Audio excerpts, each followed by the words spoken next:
Bahay ni VNC solve na, kaso lang. At may ma-postpone. Ano kaya ito mga kalingap? Isang mapagpalang araw sa inyong lahat mga kalingap, sanay hindi nyo po makalimutan na mag-like sa video na ito.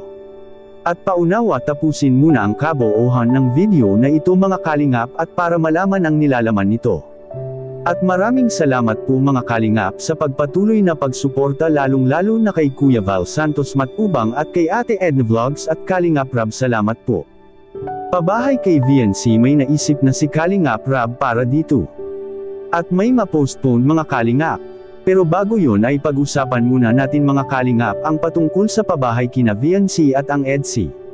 Hindi na nga problema pa mga kalingap ang patungkol sa bahay nila ni VNC ngayon dahil may kaukulan na nga itong budget na bigay ng mga big time sponsors ni VNC. Hanggang ngayon marami pa rin ang hindi nakakaalam patungkol sa mga big time sponsors ng EDC at bakit ko po ito nasabi. Dahil sa nakaraang upload natin mga kalingap ay hinahanap ng ilang mga viewers ang mga big time sponsors ni VNC at para ipapatapos na nga itong naumpisahan na pabahay ni VNC. Kagaya ng isinasabi natin ngayon mga kalingap na solve na nga ang budget dito at ang schedule na lang ang hinihintay sa gagawa ng bahay ni VNC dahil may napag-alaman po tayo mga kalingap na susunod muna kay Supermac na bahay at kay Brother Paas bago kina VNC natapos na naman ang kina Brother Paas mga kalingap, ang kay Supermac lang ang kailangan na tatapusin. Nainiwan muna dahil inuna kina VNC, at para sa mga nagtatanong kung bakit malaki ang bahay ni VNC.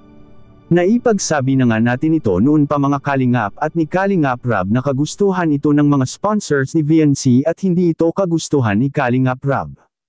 Ang budget ni Kalingap Rab para kay VNC ay dinagdagan na lang niya ito sa mga naibigay ng sponsors ni VNC at kaya naging ganyan kalaki ang pabahay ngayon ni VNC.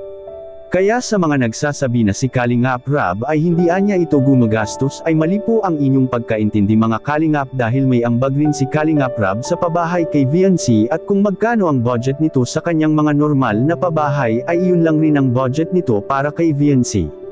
Nagkataon lang talaga na ang laki-laki talaga ng pabahay ni VNC ngayon at aabutin nga ito ng 3 milyon kaya kalahati pa sa 3 milyon ang kailangan na ipunan para matatapos na ang pabahay ni Kalingap Rab para kina VNC. At dahil sa pag-alala ng mga sponsors sa panahon ngayon na palaging bumabagyo ang mga sponsors ni VNC ay nag-alala na rin at kaya nakiusap sila na matatapos sana ang bahay ni VNC ngayong susunod na buwan mga kalingap. Bagay na pinag-isipan muna ni Kalingap Rab dahil hindi rin magiging madali mga kalingap ang bahay nila ni VNC sa laki nito. At maaring magiging pangit ang kalalabasan kung mamadaliin ito lalo pa at may marami pang mga gusto ang mga sponsors ni VNC na ilalagay dito. Kahit si Kalingap Rab naman ay gusto na rin itong matatapos dahil maganda ang bagong bahay at bagong taon para sa pamilya ni VNC. At kaya malabo talagang makapagdesisyon kaagad si Kalingap Rab na matatapos ang bahay nila ni VNC ngayong susunod na buwan. Maliban na lang kung magdagdag ng manpower at gagawa sa bahay nila ni VNC, ito'y matatapos kaagad mga kalingap sa loob lang ng 2 linggo kung magdagdag si Kalingap Rab ng mga manggagawa. Isa rin ito sa naiisip ni Kalingap Rab kung sakaling ito'y kakailanganan na, at ano kaya ang ma-postponed at ipinagpauliban muna ni Kalingap Rab mga kalingap. Yan ang ating makikita sa video. So yung balita natin guys, yung Japan travel po natin ay hindi po matutuloy.